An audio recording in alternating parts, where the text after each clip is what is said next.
What's up, Hippo lovers? Red Bull Wololo will be a 20,000 euro tournament featuring the action-packed game mode Empire Wars. In this video I will introduce the maps to you and will tell you something about the specialties and the changes for the civilizations for this very game mode. Empire Wars starts in Feudal Age with already working villagers on 3 lumber camps, 1 mining camp, a mill and 2 farms, as well as having 2 camels for some scouting. The action can start instantly. The first map we will take a look at is Acropolis. Spawning on a high elevation and completely surrounded by stone areas that you cannot wall leaves you in a quite defensive position at home, but you need to expand to gather some more wood because you're very limited on that. Also, only having 1 stone spot and 1 gold spot on your plateau means expanding will absolutely be necessary. Some small walls are an option to begin with around your area, but fighting for all the relics on the bottom and extra gold as well as wood will be crucial. I expect a lot of civilization that have mobility to be strong here, such as Magyar, Huns or Franks for cavalry. The fight for wood will be even more important on Atacama. No real possibilities to wall yourself properly means the fighting for the center where all the wood is will be extremely crucial. Since this map will also be really bad for walling, I expect a lot of civilization with mobility and raiding units to be extremely strong, such as the Franks, Magyars or Huns again. The Iceland start is a bit different. We are not starting with any farms, but villagers already working on berries as well as villagers at the fishing ship in the center. Therefore, very strong civilizations will be Indians with their fishing ship bonus and Franks with their berry bonus. Also to mention is that we have limited gold and stone and need to fight our way through the woodline here to get to one of the 4 corners that are visible to you and your opponent at all times. Cross is a map that most of you will know, maybe under the name of 4 lakes in the map pool at the moment. We will have 4 pawns at each corner and the normal standard resources here. I think good civilizations will be something that is good on land and also has a good economy at water. Something like Persians, Japanese or Huns seem very strong here. Eldorado will be a very different map as well. We are not having any chances to build farms around our TC, but are spawning with some deep fish. Also very important is that we have very limited gold and need to go towards the center, which is visible at all times. In addition to this map is also that we can fight for the outside, having some extra water here to increase our economy. I think this map will provide a lot of special strategies. Something like tower rushes could be an option, and maybe dropping a TC with humans. I think civilizations that are good with archers and allow you to play on water and land could be very good here. I wouldn't be surprised to see civilizations like Portuguese, Koreans or other fancy civilizations to be actually viable on this map. Golden Pit might actually be one of the most defensive maps we have in this map pool. Since we have big woodlines, walling is absolutely an option. Therefore, I think good defensive civilizations that have strong archers are absolutely viable here, such as Ethiopians, Britons or Mayans. The big problem though, we are very limited on gold for ourselves and need to expand towards the center. The problem is, if you control the center, you always have to fight uphill against your opponent. Golden Swamp will be a tricky map. Having a lot of amphibious terrain allows you to go for ships and land units in this area. Also giving you the chance to control the gold in the center, but it is not easy to wall yourself at home, and therefore I think this one will be a very aggressive map with water fights and land fights alike. Good civilizations should be something that have good ships and reasonable land units here. I wouldn't be surprised to see Vikings, Japanese, Byzantines or Portuguese to be viable options on this one. Haywire is the love child of Acropolis and Golden Swamp. You have the stony area surrounding you again from Acropolis, and you have the Golden Swamp feature that you can attack on the outside on land, and you have some options in the water and control. I think water will be less important than on Golden Swamp. This one will be very land-based as well, with some water control included. I'm interested to see how players will approach this. Good civilization seem again to be something that's somewhat reasonably good on water and on land. I wouldn't be surprised to see Vikings here very often. Cabazon is also a beautiful map that includes 2 worlds. We can not only fight for the massive amount of berries in the center and the rally control, but we also have 2 ponds with massive amount of deep fish on either side. Walling is absolutely an option, but you really don't want to give up map control on this one. Strongest civilization at the moment seems to be Franks with all the berry bushes, but also maps that are good on the water, such as Japanese, could be really good here. I expect that Land Madness will stay true to its name and will indeed create some madness. Because we don't have the chance to wall on the stony areas, wood lines are really tough to defend. Golds are kind of open as well and very limited, therefore we need to expand to scattered around smaller gold spots and need a lot of map control. Therefore, civilizations that guarantee you that are really good. I wouldn't be surprised to see scout openings here very often. Sinkhole might actually be the most water-based map we have in this map pool. Woodlines surrounding us absolutely allow ourselves to be safe from any land aggression if we want to wall. Therefore, fighting for the center and all the fish is really good. Also noted is that ships can go onto this wide terrain, and therefore we might have ship fights with hill advantages, something that we aren't really used to see in competitive Age of Empires normally. Good civilizations should be something that have very strong fire galleys. I think Byzantines might be a very legit choice on this map. Wings is most likely the map that will create the most early aggression, since the distance to the opponent is very short and we cannot really wall over this area unless we want to build a dock. Aggression early on makes a lot of sense. Villagers are very exposed here. Also, stone can be taken here, but you cannot build anything in this green area. Therefore, if you want to go for stone, your villagers will be exposed. Good civilization are something that have early men-at-arms or very strong archers. Something like Ethiopians, Goths, Slavs or Britons sound very reasonable here. Notable mention is also the Eager Warrior upgrade here, especially together with an Inca Bill Rush. The distance is so short, we are starting with a blacksmith. I wouldn't be surprised to see that strategy once or twice on this map. Those were all the maps. Now let's take a look at the civilizations. Remember, we're starting in Feudal Age with a lots of villages, therefore Dark Age bonuses, for example, won't matter at all.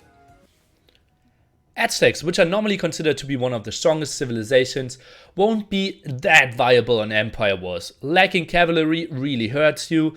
Yeah, you have the better eco, some more gold and the faster military, but still, I think you need a very wallable map to utilize Aztecs. I think Berbers won't be a great pick either. Not having any real bonuses here in Feudal Age will make it tough for them in the opening. Britons, a civilization that heavily relies on archers, will be good on wallable maps, but we won't have that many in this map pool. Bulgarians have the option to instantly go for the man-at-arm aggression, having the militia line upgrades for free. I don't really think that that's too viable on maps that aren't wings. Burmese have 2 bonuses working for them. Their infantry is stronger and they get the free lumber camp upgrade, giving them a good spike very early in the game, but then they need to buy some time till they get to Remba and Mangonels. I think Byzantines are honestly a reasonable option here on the hybrid maps. Having the faster attacking fire ships and having the cheaper trash units makes them a good option in my opinion. Celts are extremely strong if you let them boom, but they are lacking some mobility. I think on those settings we won't see them too often. Chinese might actually be the strongest civilization in Empire Wars. You get the 3 extra villagers, but you don't get the reduced starting resources of 200 food and 50 wood, therefore putting your economy significantly ahead. You have to remember though, we're already starting with 26 villagers, so adding 3 isn't the sickest thing ever if you compare it to RM if they started with 3 extra villagers. Humans are probably the civilization that excite me the most. We are instantly starting in Feudal Age and they have the chance to build their second town center close to instantly, only collecting 75 additional wood. There could be options on so many maps, but could also be punished very easily. It feels like Ethiopians could be a really good pick on maps that are extremely wallable. Getting 100 extra gold and 100 extra food allows them to basically get fletching and an archer for free. Firing archer speed is increased for them as well, so that's pretty beautiful. I think we will see quite some games with them. Franks, naturally a great choice on Empire Wars, and especially with some of the maps where we have a lot of berries, Franks will be seen very often, unless they get banned in the later Civ draft stages. At this very moment, infantry openings aren't really that well explored. If we want to see some infantry openings, Goth is your choice number 1. Cheaper Feudal Age men-at-arms here are really a good option. Could obviously be countered by an archer defense. Because the starts are so wild, I believe not having to build houses really helps you out here. Also on maps where we can go for some water, Huns become really strong. Faster working stables, also nice for scout openings. I think Huns will be a very viable choice on a lot of maps. Ooh, Incas! They kind of scare me and excite me at the same time. Giving you the chance to get villagers affected by blacksmith upgrades makes it really crazy. We're starting with the blacksmith, we're starting with enough food to close to get both upgrades for the villagers instantly. I think we might see a lot of villager rushes in Empire Wars if Incas are picked. Indians, also a strong contender to be banned in the draft phase. Having the faster working villagers on the fish just makes them really strong. Also remember, we're starting Feudal Age, therefore a solid resource discount there on every built villager. One of the biggest bonuses for Italians is that they advance to the next age cheaper. That bonus is taken away at least towards the Feudal Age for Italians.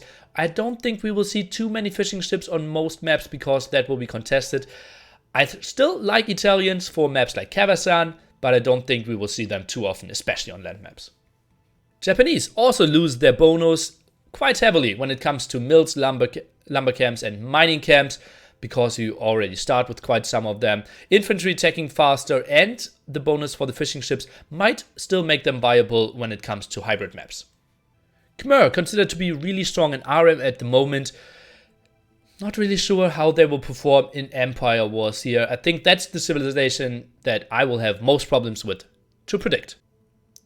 Koreans heavily rely on their tower rush. Most of the maps won't really allow that too easily. I think something like Wings could be an option, or Eldorado are the strong contenders for a Koreans pick. Ooh, Lithuanians. You start with 150 extra food that allows you to get close to 2 extra scouts. I think some opening here with scouts could be extremely strong. Just add in some spearmen and the defense for your opponent will be very tricky. Magyars, probably the civilization that gets the biggest boost from Empire War settings. Scouts are cheaper and you get free forging for those. Therefore, every scout will go into your favor. You will get a lot of map control and can really put on the pressure. Malay, on the other side, one of the civilizations that suffers the most from Empire Wars. You lose your bonus advancing to Feudal Age 66% faster, therefore no advantage for you of those 2 villagers. I don't think that we will see them a lot. Since we're starting with so many buildings, Malians also can't really utilize their 50% wood reduction price for all buildings that well, but still, we are building a lot of buildings in Feudal Age, we get the gold mining for free. I think there might be one of the later picks in the big best of 7s, best of 9s. Mayans, one of the strongest civilizations in RM, clearly should be a good choice here as well. On the wallable maps, mass archers, last along resources and 1 extra villagers gives you a lot of nice boni. We don't have any boars in Empire Wars, Therefore, I think Mongols lose their most important bonus. I would be surprised if we see them even once in this whole tournament. Persians, on the other side, seem to be a really solid pick still, especially on the hybrid maps. You have the strong economy behind it, extra wood, extra food, better dogs, better TCs. They are a very strong choice here. Portuguese, in my opinion, one of the most underappreciated civs in Age of Empires, could actually be a bit more viable. We have hybrid maps, you get some bonus for your archers, for your monks, knights later, your ships have some more HP, they are even cheaper. I think, honestly, that they might be viable, but I know that they don't get a lot of love from top players. Ooh, Saracens. They excite me as well. You can basically build the market instantly and use your 200 stone. You can sell it, buy food, buy gold, you can go for mass archers, you can go for scouts, you can go for tech switches. I think Saracens will be these civilizations that might provide the most interesting games. Slavs basically have 3 bonuses instantly working for themselves. Farmers work faster, supplies for free, and military buildings provide +5 population. Therefore, your men-at-arms rush can be extremely strong instantly. Just build 3 militia very cheaply, have a great eco behind this. You don't need to, or you need to care less about buildings, get men-at-arms upgrade, and put on a lot of pressure. Spanish are heavily relying on their conquistador power. Yeah, you already skipped through Dark Age, therefore you only need to survive Feudal Age to get to them, but I think it will be really tough for you and you will lose a lot of map control. Tatars, a civilization that is used a lot on maps with a lot of high ground, such as Acropolis. I'm interested to see how they will be played out, mainly trying to benefit from their hill advantage. Teutons, one of the least used civilizations in RM, don't really get too much going for them in Empire Wars either. I would be surprised if we see a lot for them. Sadly, same goes for Turks, another civ that we most likely won't see. Not too much going on for them in RM and in Empire Wars alike. On the other side, Vietnamese could be really interesting here. You want to get a lot of economy upgrades in Empire Wars early on. Having them cheaper is really nice, and having more HP on your archers, I think they might be one of the later picks potentially.